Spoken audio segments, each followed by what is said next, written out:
Good day everybody and welcome to NoRiskNoFarm. My name is Leo Risk and we have a beautiful day today. The weather is in the mid 20s and it's really enjoyable outside. You can just be outside without sweating, doing some work and not being exhausted like crazy, and it's really nice. I enjoy it. I like this type of weather. Last video I talked about some shared some thoughts on what to consider when somebody is buying a farm property or a homestead. And today I would like to show one of those points I shared last time. It was like if a property has some bonuses like fruit trees, for example, that's actually really beneficial and enjoyable. And today I would like to show you one of our fruit trees here. It's apple tree that brings small apples, and I would also like to show you what we do with them. This tree is not the most beautiful one, but it surely brings some fruit. See here, all these little apples. Most of them are ripe already, or at least a good amount of them is ripe. And my wife asked me to harvest the first batch. She would like to process it in the kitchen already and make something out of it. I will show you later what. And looks like some of them are ready to be harvested. Let's go grab the ladder and then start picking.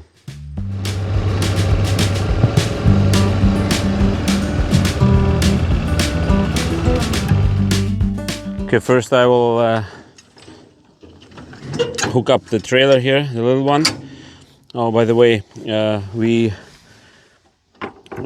improved the hitch here.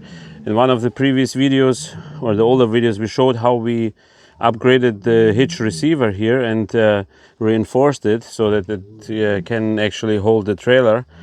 And now we added this little piece here. So this will be a multi-purpose hitch, so we can use the big trailer on it and also the small one here, the utility trailer. So it's really handy. I don't have to switch the hitches anymore. Just like that.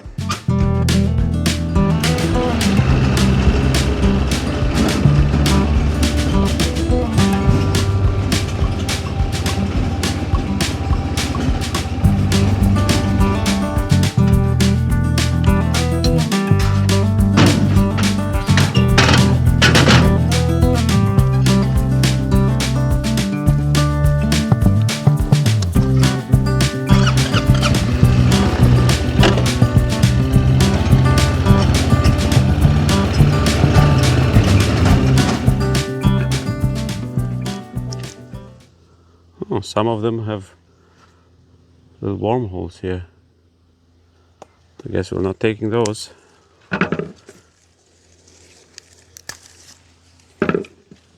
Not all of them are ripe yet, but I will just do the ones that I feel can be used. For the first batch should be fine then.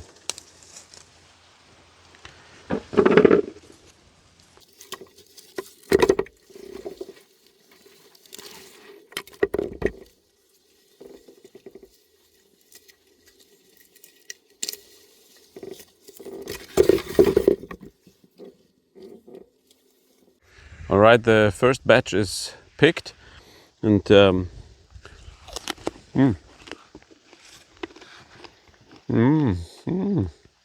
little bit sour yet, but edible. Who knows what these apples are called? If you know the name, write it in the comments below. I'd like to learn about it.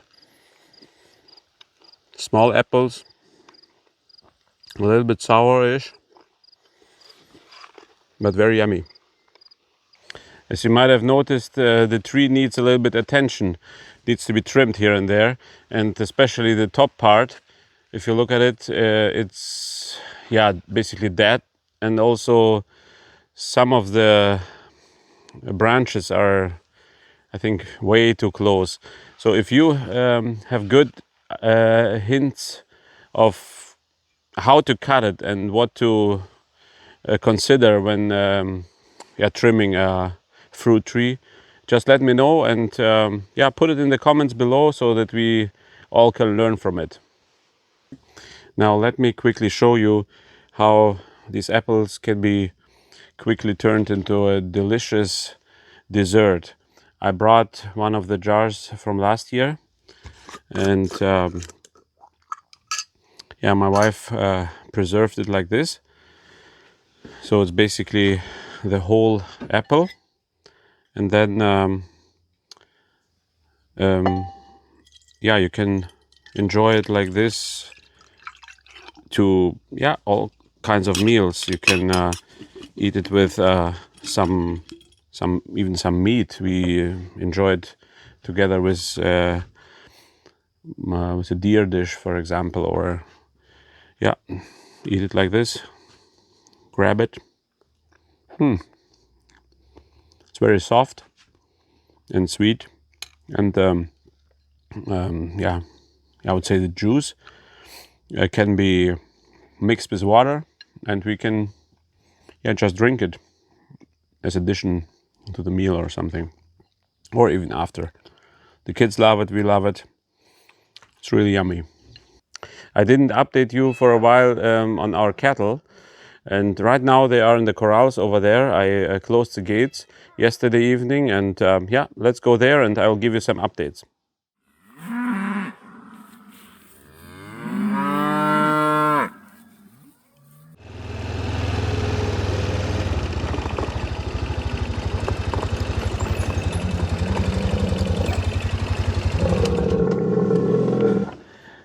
They are already complaining. They would like to get out again. Yeah, the reason why I closed the gate yesterday evening is I just wanted to check on them and see if they're all doing all right, and if there is no sickness or any type of issues on the cows, really. So, and it seems to be all right. So all the calves are healthy and everybody seems to be happy. But now they want to go out again. Yeah, for sure. For sure. Oh yeah, you can complain. You can complain. Okay. Now, open the gate. And then freedom. Again. Come on, cows. Yeah, you can go. You can go. Oh yeah, now they're happy cows again. Yeah, I also had in mind that they maybe clean up this little corral here, but they didn't do too much there.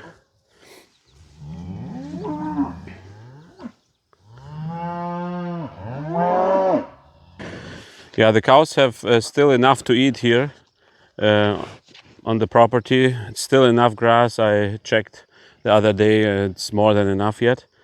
But at the same time, we have to prepare for winter, right? So even though we don't like to think about it right now, but winter is coming, that's for sure.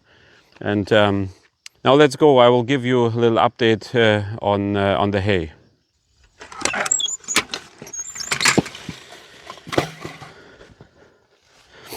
Here we are at our biggest field. We call it the oak field because the big oak is right in the middle, in the center here of the field. And here we did the first cut already. It's all taken care of, cut, baled, and put the bales away. And it's growing nicely. Hoping to make the second cut maybe end of August or something. Some spots is still small, but generally speaking, I'm quite happy with the growth here. Yeah. On the north field, right over there, some bales are still on the field, so we will take care of that today and clean them up, bring them onto the yard, and then we can continue to bale. And one field, the smallest field, is still not harvested yet for the first time because the weather was not cooperating and we had really challenges. So I figured, okay, I will not cut it till we have a little bit of a dry season ahead of us. So yeah, that's the status on hay, and now let's get to it and clean up the rest of the bales here.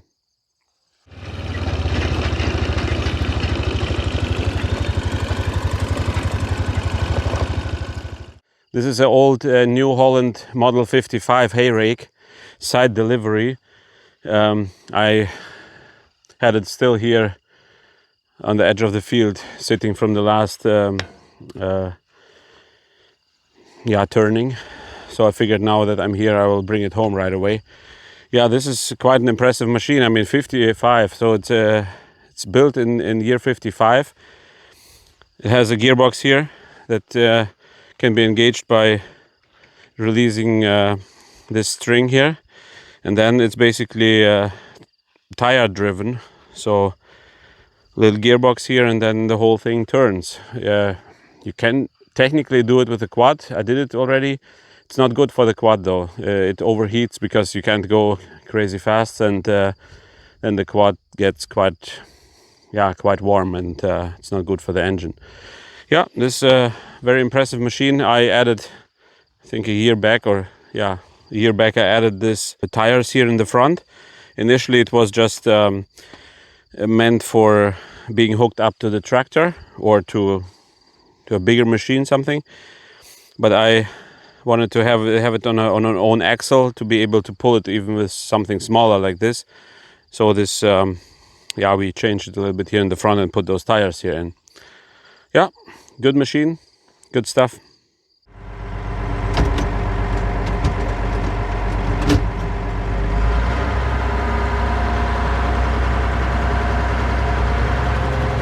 Okay, we just switched the vehicles, brought the quad back home and picked up the tractor.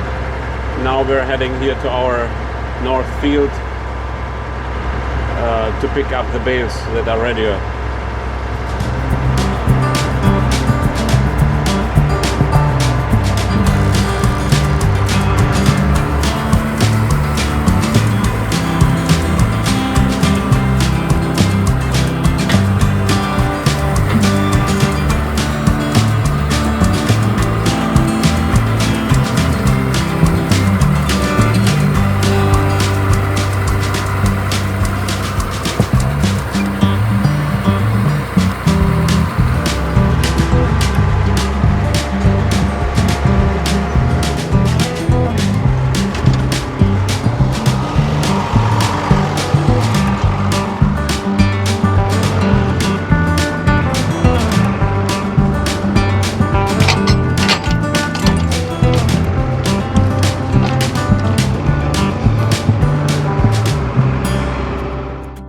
Okay, we just arrived and now we have exactly 8 bales left here on the field.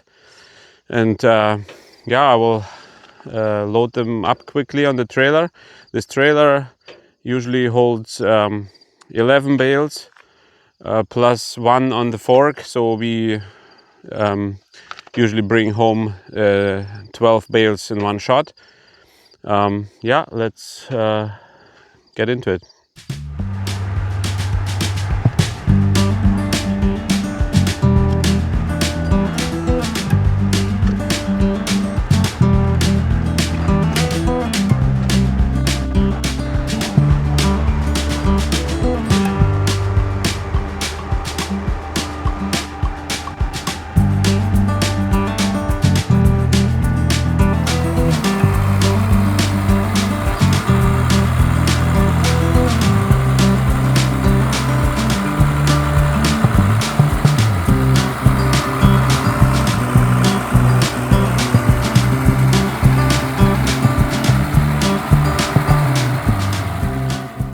You probably noticed how the tractor was struggling with this last bale.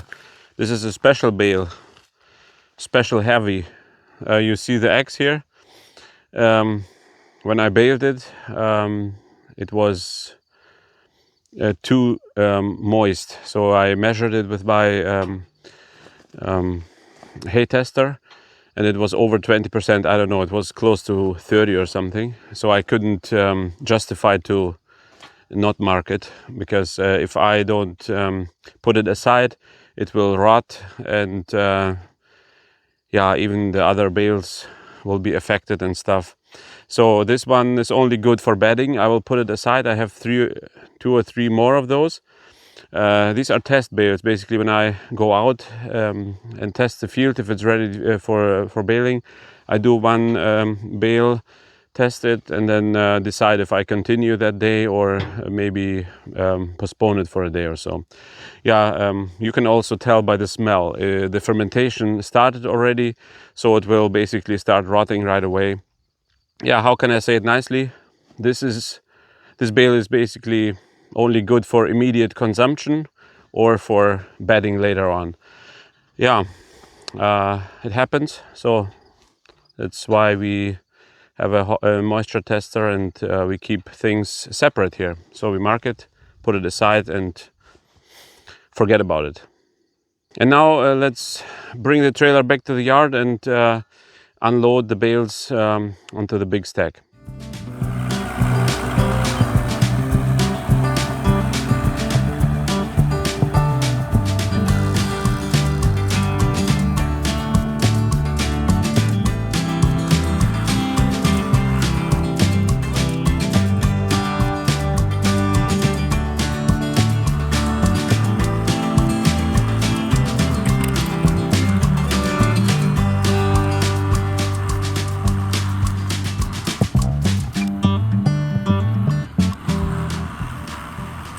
All right, you guys, now that the days are getting shorter, it got pretty fast dark on us here.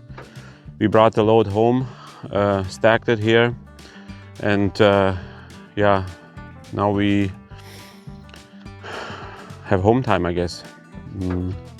Tomorrow, if nothing else happens and we don't get any rain, I will finish that field and bale it, and then cut the last little field probably. Not sure if I can all manage it tomorrow, but yeah, that's at least the plan for the next couple of days here. Okay, thanks for joining me, and yeah, I hope you enjoyed the video. Don't forget to like and subscribe, and I hope to see you next time. God bless.